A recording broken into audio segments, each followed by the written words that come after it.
दोस्तों, स्वागत है आपका मेरे YouTube चैनल इग्नू स्टडीज़ के ऊपर। आज हम बात करने वाले हैं कि आलोक इंडस्ट्री को क्या एडवांटेज मिलने वाली है आने वाले दिनों में रिलायंस की एंट्री के बाद, और रिलायंस ने आलोक के शेयर्स को क्यों एक्वायर किया। इस चीज़ की भी आज हम इस वीडियो के अंदर बात करने वाले हैं। अगर आपने मेरा चैनल अभी तक सब्सक्राइब नहीं किया हो तो प्लीज़ इसे सब्सक्राइब कर लीजिएगा, क्योंकि हम इंफॉर्मेटिव वीडियोस लाते रहते हैं। सो दोस्तों, अब हम बात कर लेते हैं आलोक इंडस्ट्रीज़ के प्रोडक्ट आलोक इंडस्ट्री क्या बनाता है। हाल ही के दिनों में आलोक इंडस्ट्री फेमस हुआ है। पीपी किट्स के बारे में ये सभी लोग जानते हैं, लेकिन उसके अलावा भी आलोक इंडस्ट्री पॉलिस्टर के अंदर बहुत ज़्यादा काम करता है। जैसा कि आप मेरी स्क्रीन पे देख सकते हैं, इसके अंदर आलोक इंडस्ट्री इन सारी चीज़ों के अंदर है।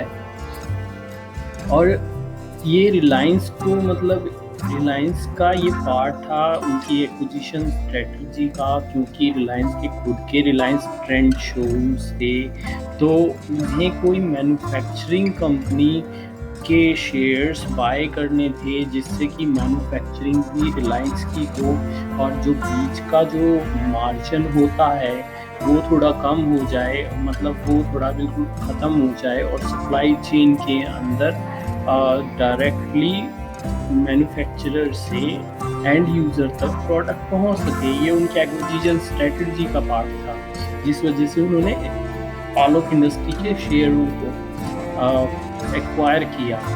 अब रिलायंस ने क्या करा, अपना बिजनेस की अपॉर्चुनिटी उन्हें मिली बढ़ाने की, क्योंकि मैन्युफैक्चरिंग भी उनकी एंड सेलिंग भी उनकी, तो जिससे क्या है कि एक्सपोर्ट करने में भी उनको बहुत ज़्यादा फैसिलिटी मिलेगी, क्योंकि आलोक इंडस्ट्री की ऑलरेडी इंटरनेशनल मार्केट स्टैब्लिश है, जिसकी वजह से उन्हें 816 करोड़ रुपए का उनका बिजनेस होता है इंटरनेशनल मार्केट में। मैंने लास्ट के अंदर डिस्कस किया है इसके बारे में। मैं उसके बता दूंगा कौन कौन सी कंट्री में आलोक का माल जाता है। और मैन्युफैक्चरिंग से लेके रिटेल तक सारा ही रिलायंस का हो जाएगा। प्रॉफिट को ये इंक्रीज़ करेगा, क्योंकि मार्जिन्स जो बीच के मार्जिन्स थे मिडल मैन्स के, वो बिल्कुल कम हो जाएंगे।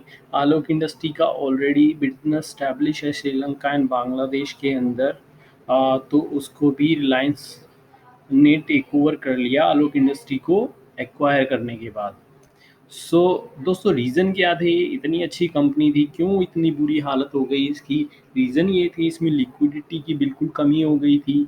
लिक्विडिटी की कमी का इन द सेंस इनकी कैपिटल स्ट्रक्चर में काफ़ी प्रॉब्लम थी। कैपिटल स्ट्रक्चर मतलब कि इनकी डेट ज़्यादा थे इक्विटी के प्रोपोर्शनेट में, जिसकी वजह से बहुत ज़्यादा पैसा ये इंटरेस्ट के तौर पे बाहर दे देते थे, जबकि उसी वजह से लिक्विडिटी इनकी कम होती जा रही थी।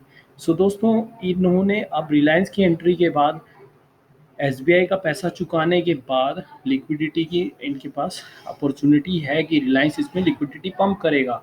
और लिक्विडिटी पंप करने के साथ वो टेक्नोलॉजी का अपग्रेडेशन करेगा, वर्किंग कैपिटल इनके पास आ जाएगी। और इनके पास ये सारी चीज़ों की इनके पास प्रॉब्लम थी। नेक्स्ट स्लाइड में मैंने डिस्कस कर रखा है कि रिलायंस के पास खुद की एक पॉलिस्टर प्रोड्यूसर है, वो बहुत बड़ा, जो आलोक को एडवांटेज देगा। उसके खुद के रिटेल स्टोर हैं जो आलोक को एडवांटेज देंगे।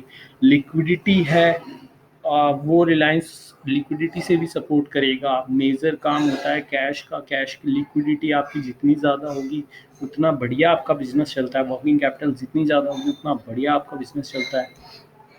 दोस्तों, मैं एक्सपोर्टर्स की बात कर रहा था। एक्सपोर्ट्स के अंदर आलोक इंडस्ट्री इन सारी कंट्रियों के अंदर एक्सपोर्ट करता है। आप यहाँ मेरी स्क्रीन के ऊपर देख सकते हैं, मैक्सिमम इसका यूएसए में जाता है, और एशिया के अंदर भी एक्सपोर्ट करता है। Bangladesh and Sri Lanka and China के अंदर भी एक्सपोर्ट करता है ये, और पाकिस्तान और बहुत सारी कंट्री है, यूरोपियन कंट्री में भी ये जाता है, आप यहाँ देख सकते हैं। दोस्तों, ये सारी चीज़ें मैंने बता दी। आलोक इंडस्ट्री आने वाले टाइम का एक बहुत बड़ा जैम है।